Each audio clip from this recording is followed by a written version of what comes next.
आज हम इतिहास के तीसरे अध्याय बंधुत्व, जाति तथा वर्ग के बारे में चर्चा करेंगे। जैसा कि आप जानते हैं, जैसे जैसे कृषि का विकास हुआ और नगरों की स्थापना होने लगी, उसका असर हमारी आर्थिक एवं राजनीतिक स्थिति पर पड़ा। उसी तरह से हमारे समाज में भी बहुत सारे परिवर्तन आए।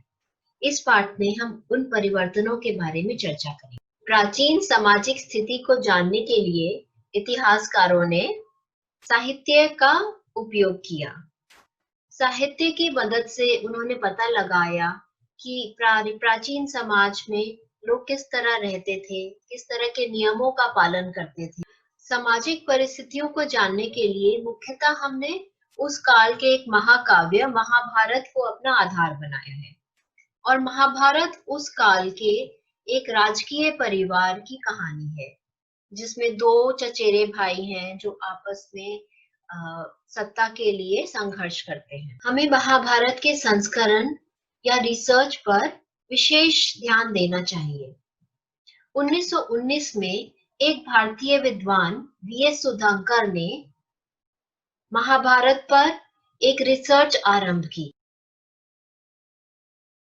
वीएस सुधाकर के नेतृत्व में दर्जनों विद्वानों और स्कॉलरों ने एक साथ मिलकर भारत के विभिन्न प्रदेशों से तरह तरह की पांडुलिपियों में लिखी गई महाभारत का अध्ययन किया। इस अध्ययन से हमें पता चलता है कि उस समय किस प्रकार की सामाजिक श्रेणियां और स्थितियां होती थी।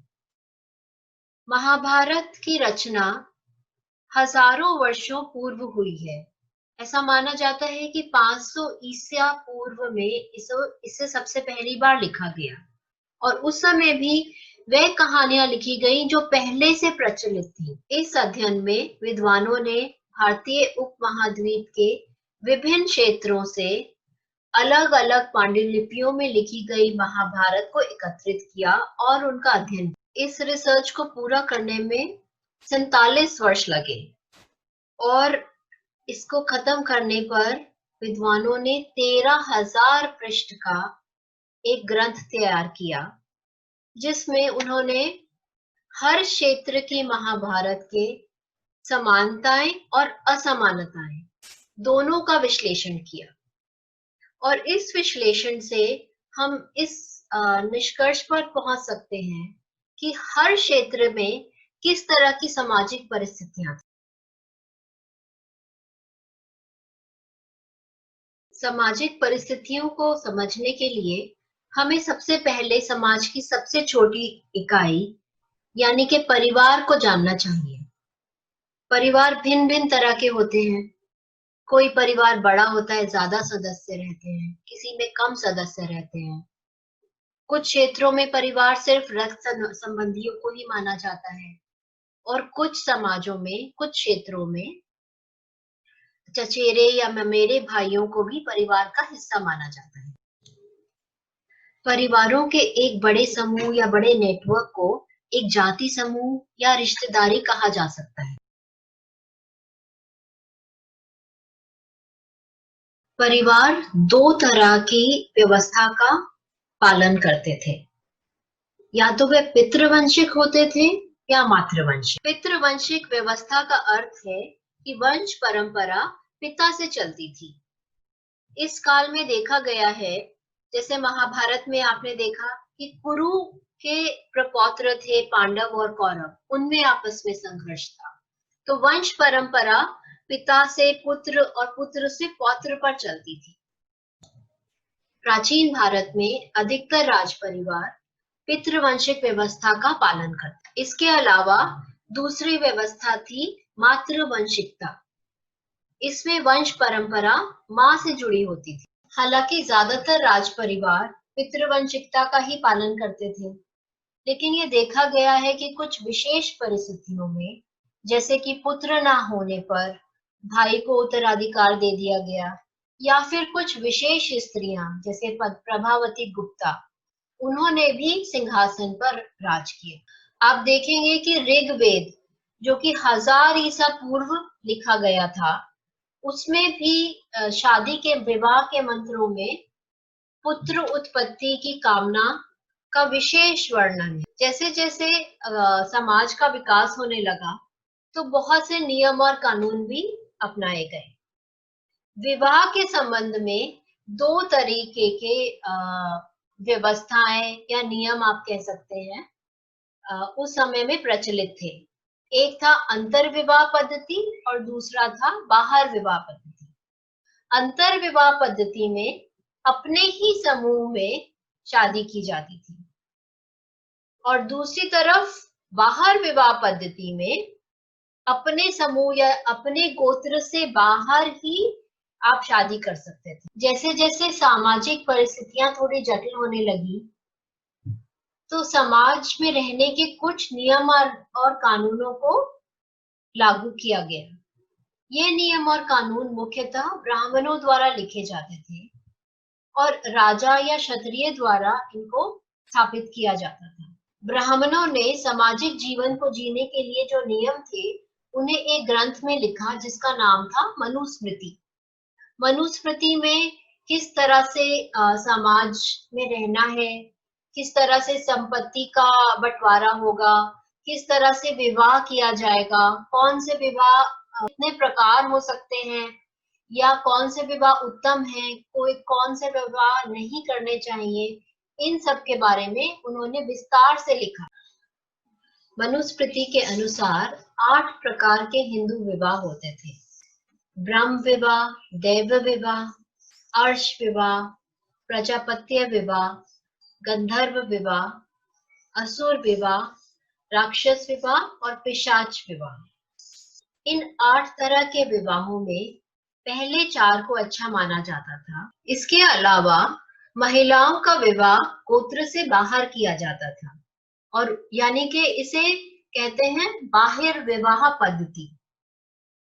पिता की संपत्ति पर महिलाओं का कोई अधिकार नहीं होता था। वह सारा संपत्ति का उत्तराधिकारी पुत्र या प्रपौत्र ही होते थे।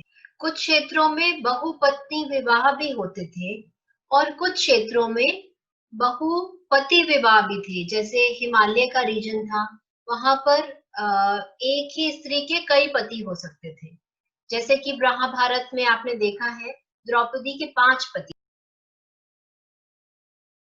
जैसे जैसे समाज जटिल होने लगा, ब्राह्मणों द्वारा 1000 ईसा पूर्व में समाज को कुछ गोत्रों में विभाजित किया गया।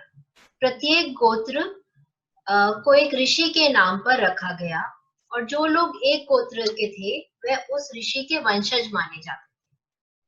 गोत्रों के 2 तरह के नियम थे।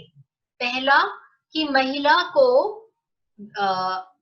विवाह के बाद अपना गोत्र त्याग कर पति का गोत्र अपनाना होता था और दूसरा ये कि एक ही गोत्र के लोग आपस में विवाह नहीं कर सकते थे। यहाँ पर हमें सतवाहन शासकों के बारे में जानना भी बहुत जरूरी है, क्योंकि इन शासकों में जो नाम दिया जाता था उसमें बच्चे अपनी माँ का नाम अपनाते। वहां पर स्त्री अपना गोत्र सेम रखती थी विवाह के बाद भी, लेकिन जो उत्तराधिकार था वह पितृवंशिक था।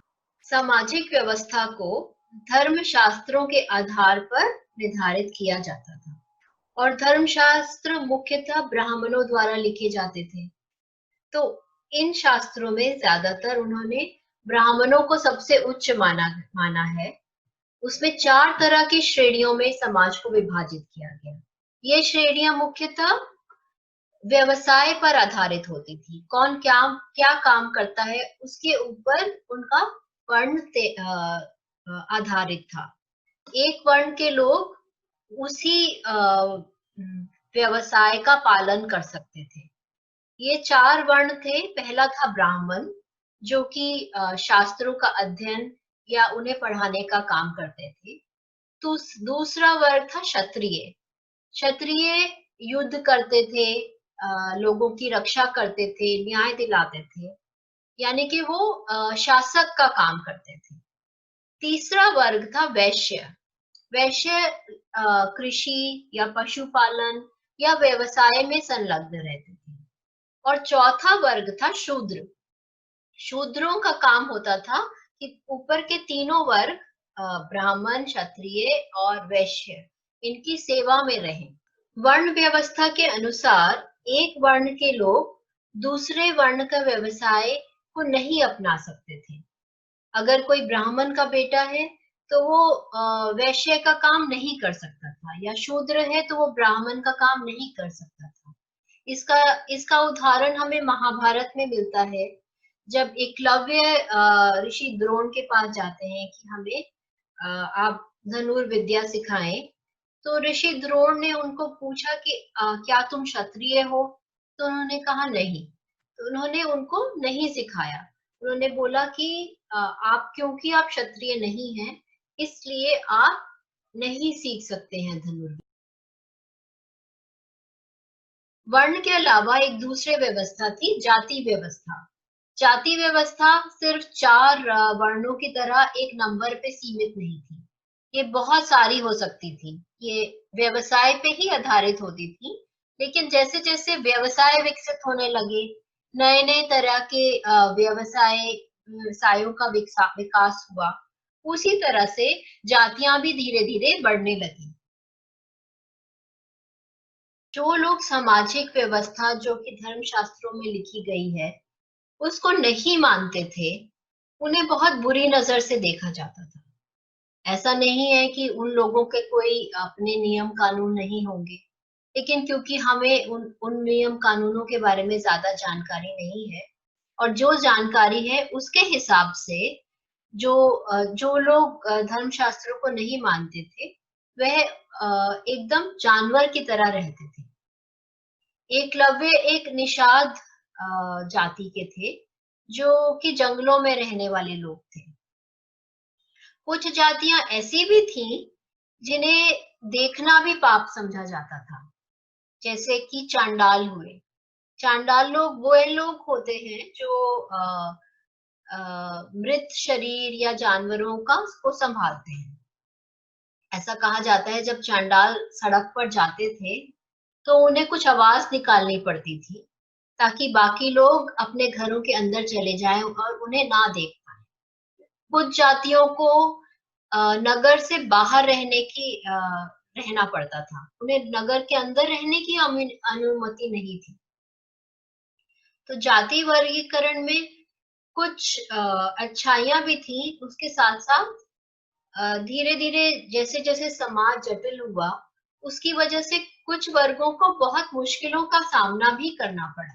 इसके अलावा अगर हम संपत्ति की बात करते हैं, तो संपत्ति पर स्त्रियों और पुरुषों के अलग-अलग तरीके से अधिकार होते थे। संपत्ति मुख्यतः पुत्रों में बांटी जाती थी, जिसमें सबसे बड़े पुत्र ज्येष्ठ पुत्र का बड़ा हिस्सा होता था। स्त्रियों को संपत्ति का उत्तराधिकार नहीं दिया जाता था। लेकिन उसमें एक दूसरी चीज है कि जो शादी में विवाह के समय जो स्त्री को अ, धन दिया जाता था पिता द्वारा, जिसे स्त्री धन कहते हैं, उस पर स्त्री का अपना अधिकार था, और वह धन वह अपने बच्चों को आगे दे सकती थी। उस धन पर उसके पति का कोई अधिकार नहीं होता। अब क्योंकि संसाधन अलग-अलग तरीके से विभाजित किए जाते थे। स्त्रियों के लिए अलग नियम थे, पुरुषों के लिए अलग नियम थे। इसकी वजह से दोनों स्त्री और पुरुषों में मतभेद होने लगे। और आप देख सकते हैं कि संसाधनों के पीछे ही महाभारत जैसे बड़े-बड़े युद्ध लड़े गए, क्योंकि संसाधन समाज के सभी वर्गों, स्त्रियों और पुरुषों में बराबर तरीके से नहीं बांटे जाते थे। इसलिए सामाजिक नियमों जो धर्म शास्त्रों में दिए गए थे, उन पर प्रश्न चिन्ह लगने लगे। ब्राह्मणों ने इन धर्म शास्त्रों को लागू करने के लिए 2 तरह के तरीके अपनाए। एक, उन्होंने बोला कि ये दैविक शास्त्र है, ये देवताओं द्वारा हमें दिए गए हैं, इसलिए हमें इनका पालन करना चाहिए। और दूसरा तरीका उन्होंने ये अपनाया कि उन्होंने शासकों को आदेश दिया कि एक तो वे इन नियमों का पालन करें, और दूसरा वह प्रजा को इन नियमों का पालन कराए। शास्त्रों के अनुसार केवल क्षत्रिय ही राजा हो सकते थे, लेकिन हमें उसमें कुछ एक्सेप्शंस मिले हैं, जैसे मौर्य साम्राज्य। मौर्य साम्राज्य ऐसा कहा जाता है, कुछ लोग ऐसा मानते हैं कि वे लोग क्षत्रिय नहीं थे, ब्राह्मणों ने एक नीचे नीचे जाति का माना जाता था। ऐसा भी माना जाता है कि सतवाहन राजाओं में सबसे प्रसिद्ध राजा गौतमी पुत्र सिरी, वह अपने को ब्राह्मण बताते थे। तो बहुत से ऐसे उदाहरण ऐसे भी हैं इतिहास में जहां पर वर्ण व्यवस्था को नहीं माना जाता था। सिर्फ जन्म के आधार पर व्यवसाय को नहीं चुना जा सकता। आप अगर सक्षम हैं और आप प्रजा का ध्यान रख सकते हैं, उत्तरदायित्व ले सकते हैं, तो आप राजा बन सकते थे। धीरे धीरे वर्ण व्यवस्था के खिलाफ बहुत से आलोचन होने लगे। इसमें सबसे महत्वपूर्ण हम कह सकते हैं बौद्ध धर्म का विकास। 6ठी शताब्दी ईसा पूर्व के लगभग बौद्ध धर्म का विकास हुआ। बौद्ध धर्म जन्म के आधार पर वर्ण व्यवस्था को बिल्कुल ही नहीं स्वीकारता था। बौद्ध धर्म सभी मनुष्यों को एक समान मानता था। वह जन्म के आधार पर किसी तरह के वर्गीकरण को स्वीकार नहीं करता था। इसका उदाहरण हमें बहुत सारे बौद्धिक ग्रंथों से और कहानियों से मिलता है। जैसे एक ग्रंथ था मतंग जातक। मतंग एक चांडाल थे और उन्होंने एक अंत में इस कहानी में कहा है कि जिन्हें अपने जन्म पर गर्व है वह अज्ञानी है, वह भेंट के पात्र नहीं है। इसके विपरीत जो दोष मुक्त हैं वे ही भेंट के पात्र हैं। इसी तरह और एक कहानी है जहां पर इसका नाम है मंजिम निकाय। मंजिम निकाय में राजा अवंती पुत्र बताते हैं, वे स्वीकार करते हैं कि चारों वर्ण में कोई भेद नहीं है। बौद्ध धर्म के अलावा हमें एक और समाज की चर्चा करनी चाहिए, वह है प्राचीन तमिलकम। ये 2000 ईसा पूर्व में स्थापित किया गया था और यहाँ छोटी छोटी सरदारियां थी। यहाँ सभी लोग मिल बांट कर रहते थे। ऐसा नहीं था कि धनी, सिर्फ धनी ही सब लोग थे, वहां निर्धन भी थे, लेकिन धनी लोगों से ये अपेक्षा की जाती थी कि वे निर्धन लोगों के साथ अपने संसाधनों को बांट के रहे।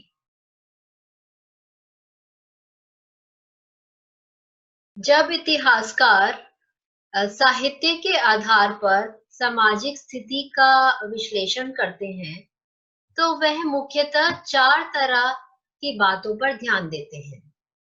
पहला, वह किस तरह की भाषा में लिखे गए हैं। दूसरा, वह ग्रंथ किसके द्वारा लिखा गया था और कौन दर्शक थे जिनके लिए वह ग्रंथ लिखा गया।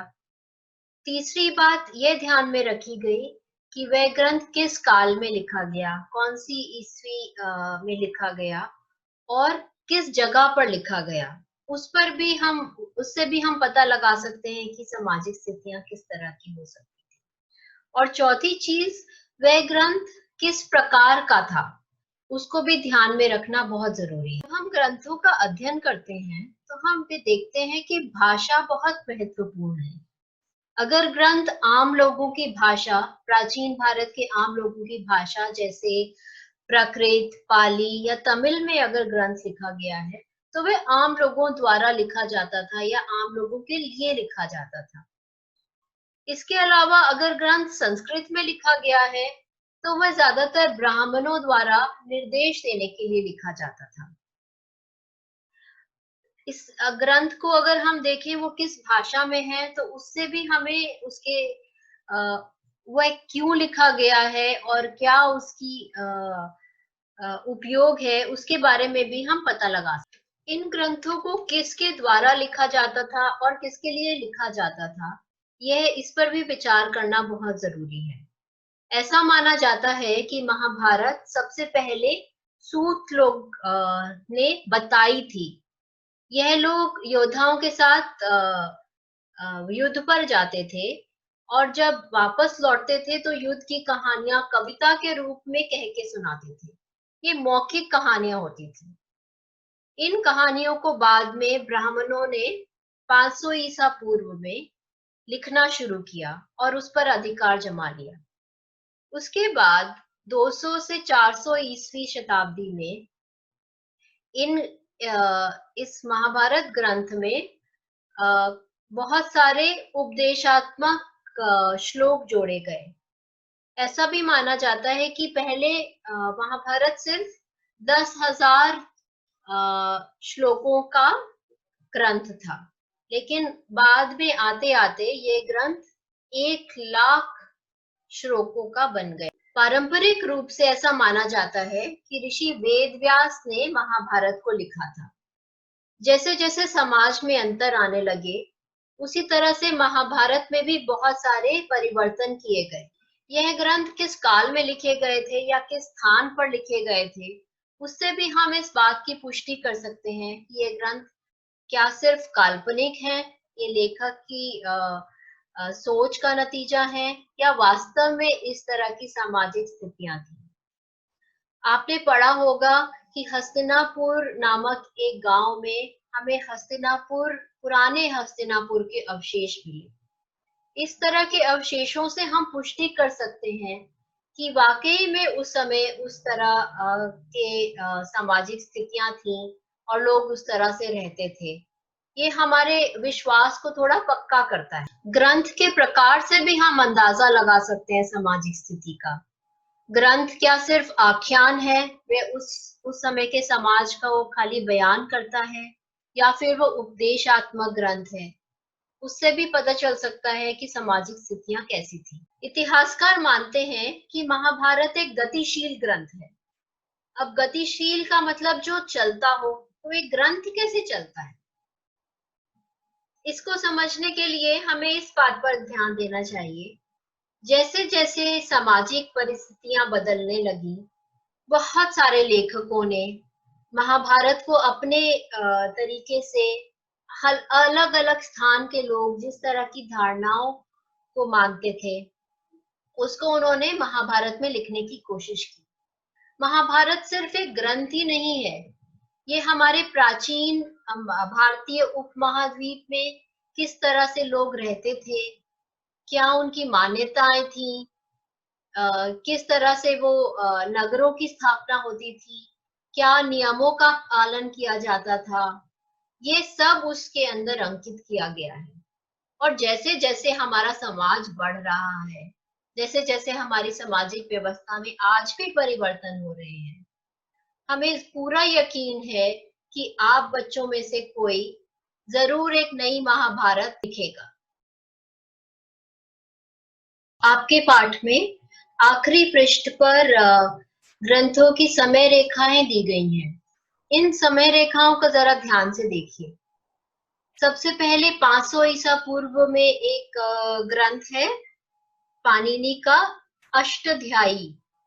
इसमें संस्कृत के व्याकरण की बात की गई है।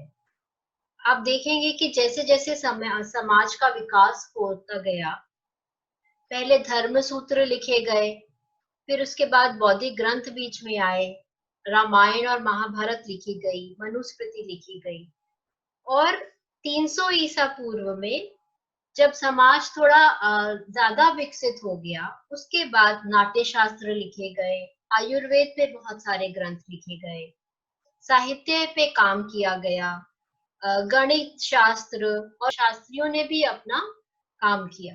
जैसे जैसे समाज बढ़ता जाता है, उसी तरह से हमारे ग्रंथों में भी विकास होता है, और सामाजिक व्यवस्था के साथ ग्रंथ भी बढ़ते हैं और हम लोग भी आगे बढ़ेंगे।